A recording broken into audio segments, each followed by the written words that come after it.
This is 2024 and India is set to face its next general election. And elections here are no less than a festive season. But there is something else about this election which makes it even more interesting than previous polls. There are many political parties throughout India, representing states, region, religion, and even caste, and fighting against each other. But 2024 is different in a sense that this election is not between parties, but between blocs. On one side, there is NDA, led by BJP and its leader Narendra Modi, whereas on another side is India Bloc, led by Congress and various parties of opposition.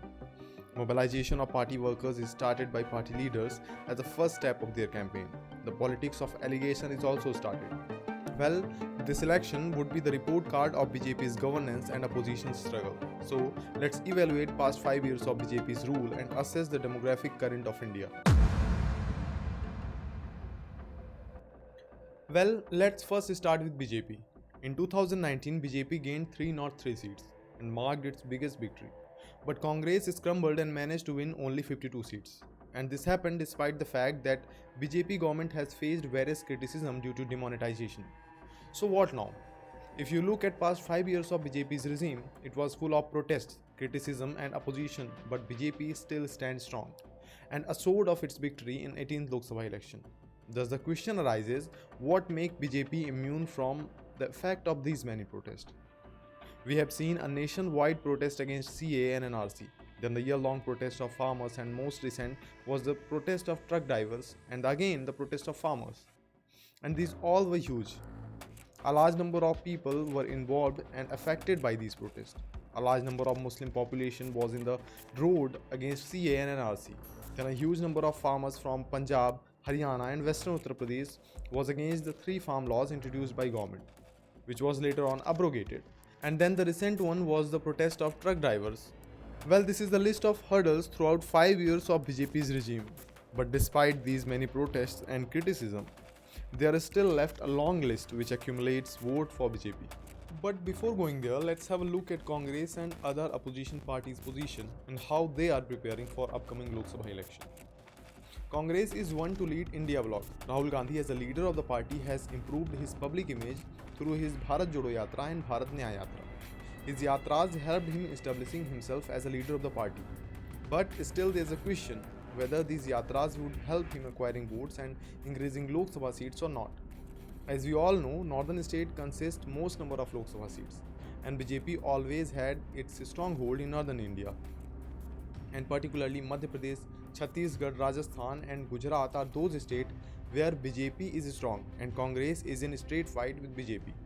Whereas Bihar, UP, Punjab and Bengal are states where there is multi-party fight. So, if the parties of opposition comes together to consolidate their vote in these states, they could make a dent in BJP's position in coming election. But that too does not seem possible because in Bihar, Nitish Kumar's JDU left India bloc and joined NDA. So Congress would contest in Bihar along with RJD. Whereas in Bengal, TMC left the bloc and decided to fight alone.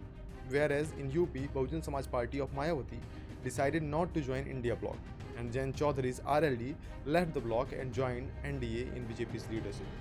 So it is hard to hope good for coalition, but that's not it. Still there is a hope for Congress and other parties of opposition in southern states, as Kerala, Andhra, Tamil Nadu, Telangana and Karnataka may prove safe house for parties of opposition. But for framing government, that would not be enough. Well, broadly we can assess the electoral standing of BJP and Congress in different states on the basis of past electoral data. But what we need to understand is that the position of BJP, or for that matter other parties, are strong or weak in certain areas due to various factors. Such as in Madhya Pradesh or Gujarat, BJP stands strong from past 2 decades due to its strong party structure. But that's not enough, because if so, BJP would not have lost 2018 assembly election in Madhya Pradesh. So along with party's strength, what is required is perception of government's good administration and favorability of local candidate as well as the popular central figure. Well, further, let's discuss the plus and minus of BJP, Congress and other parties of opposition. When we talk about Congress, the basic problem is the erosion of party's structure, and this erosion is not started from 2019 but is going on continuously from past 3 decades. As of now, Congress does not have structural strength in many states. And that's the reason that Congress had not been able to make its government in Uttar Pradesh since 1989, in Bengal since 1977, in Bihar since 1990. But the plus point is the faith of large section of people in Congress. The Narasimha Rao government and then the Manmohan Singh government is still recognized by people for good economic administration. And the last is the presence of Congress in each and every part of the country as a viable and trusted option. And if we talk about BJP, the party's structural strength and the face of Prime Minister Narendra Modi as the leader of the party is the biggest plus point. Their ideological clarity is also a strength on its part. But there are hurdles too, such as BJP does not have its penetration in many southern states, economic inflation, and coalition of parties of opposition. But above all these hurdles, what helps BJP is its majoritarian and socialist perception despite having capitalist approach.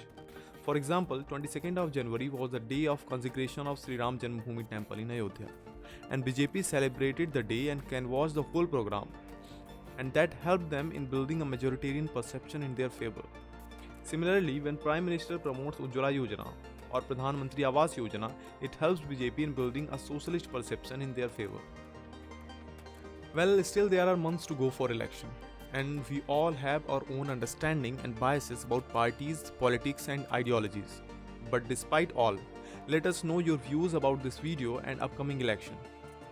And at last, thank you for watching. Do like and subscribe for more such videos.